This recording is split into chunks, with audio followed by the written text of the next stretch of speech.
Rejection. It's a word that carries weight, sometimes heavier than we like to admit. Whether it's in love, friendship, work, or business, rejection stings. It's one of those universal experiences every human goes through at some point. You muster up the courage, put yourself out there, and then, boom, you're shut down. No explanation, no second chance, just a cold, hard no. But what if I told you rejection doesn't have to be the end? What if you could flip it on its head and make rejection the very thing that leads to desire? Sounds unbelievable, right? There's a subtle psychological trick, backed by real behavioral science, that can actually turn someone's rejection into curiosity, intrigue, and even attraction. And no, it's not about manipulation. It's about understanding how the human mind responds to perceived value, scarcity, and confidence. If you've ever faced rejection, and who hasn't, this story will show you how to use it as a powerful psychological tool. Get ready to shift the dynamic and rewire the game. Let's clear up a big misconception. Rejection doesn't always mean you're not good enough. More often than not, it means one of three things: bad timing, wrong context, or mismatched expectations. Yet, when we get rejected, it feels personal. Our brain processes rejection the same way it processes physical pain. Neuroimaging studies show that rejection activates the same areas of the brain as physical injury. That's why a simple no can hurt so much. Emotionally, rejection can lead to self-doubt, anxiety, or a desperate need to win the person back, whether that person is a romantic interest, a client, or a social connection. And in that desperation, we often chase harder, communicate more, or try to prove ourselves. But here's the kicker: chasing after someone who rejected you only lowers your perceived value. It confirms to them that they have the power, and you don't.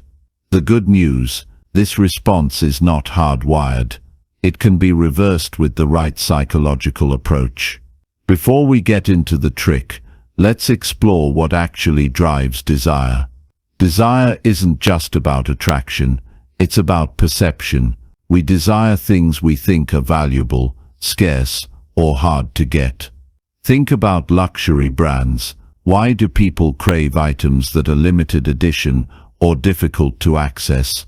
Because scarcity creates urgency. It increases perceived value.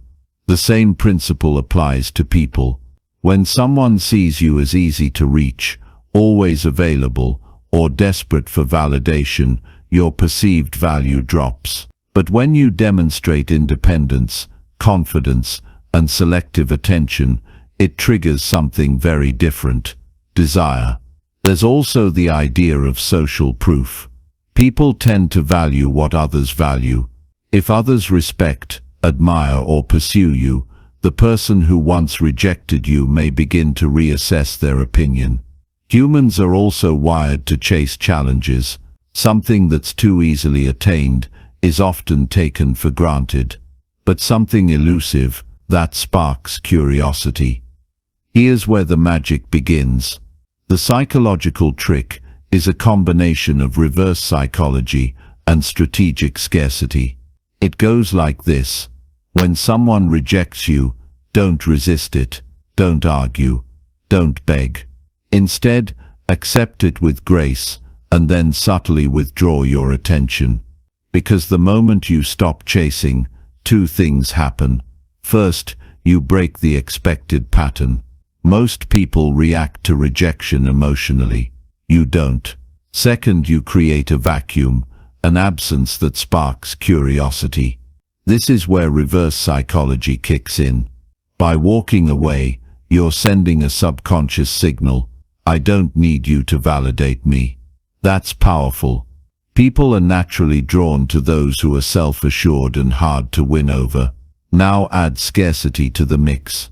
By becoming less available, emotionally, physically, or even online, you begin to increase your perceived value.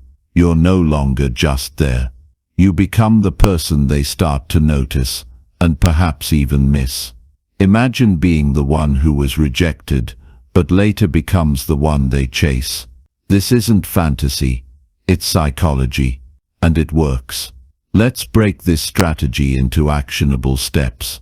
First, accept the rejection gracefully. Don't argue, don't overanalyze. A simple, mature response like "I understand.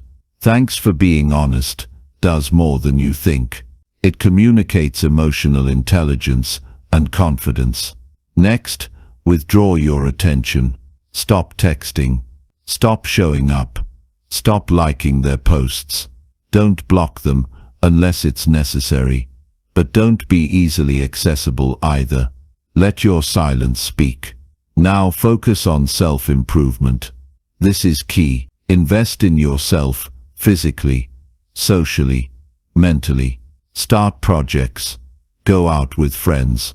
Post confident content if you're on social media. Let the world and them see your value rising. Then create subtle triggers of interest. This is not about being manipulative. It's about being visible without being desperate. Show signs of growth, independence, and joy. You're not waiting. You're thriving. Finally, let curiosity do the work. This is where the tide turns. Most people can't resist the question, why did they stop trying? That curiosity leads to interest, and interest often turns into desire. This entire process flips the power dynamic without a single argument or confrontation. You're not manipulating anyone. You're simply using psychological principles to let your value be seen. Let's explore a few real-world examples. Ali expressed interest in a girl, but she rejected him. Instead of chasing her, he thanked her and backed off. Over the next few weeks, she noticed him hanging out with friends, looking more confident, and posting stories of his new hobbies. A month later, she messaged him, curious about what changed. The rejection had turned into attraction, not because he begged, but because he leveled up and walked away. A salesperson pitched a service to a client who initially declined. Instead of following up endlessly, he simply said, "I completely understand. It's not the right time for everyone." Then he stopped reaching out. 2 weeks later, the client contacted him saying, "Actually, can we revisit your offer?" Why? Because the lack of pressure made them rethink. A woman constantly tried to be part of a certain friend group, but felt sidelined, so she stopped trying. She focused on her own circle, planned her own events, and started attracting attention for her independence. Suddenly, the same group started inviting her. They saw her differently, not as someone trying to fit in, but as someone valuable on her own. These aren't fairy tales, they're patterns. And once you understand the psychology behind them, they become predictable. It's important to make this clear. This trick is not about playing mind games. It's not about manipulating emotions or making someone feel inferior. It's about respecting your own value. Use this approach when the connection was real but imbalanced, not when someone has clearly set boundaries or expressed discomfort. Also, don't fake self-improvement or detachment just to win someone back. That defeats the purpose. Grow genuinely, evolve honestly, and let that be the source of your newfound attraction. This strategy is only ethical when used with self-respect, not selfish intent. Rejection is not a closed door, it's a redirection. And with the right mindset, it can lead to something far more powerful than approval, growth, confidence, and even desire.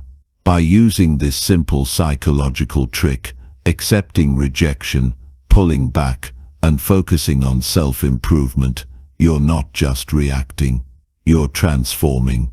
And that transformation is what makes you truly magnetic.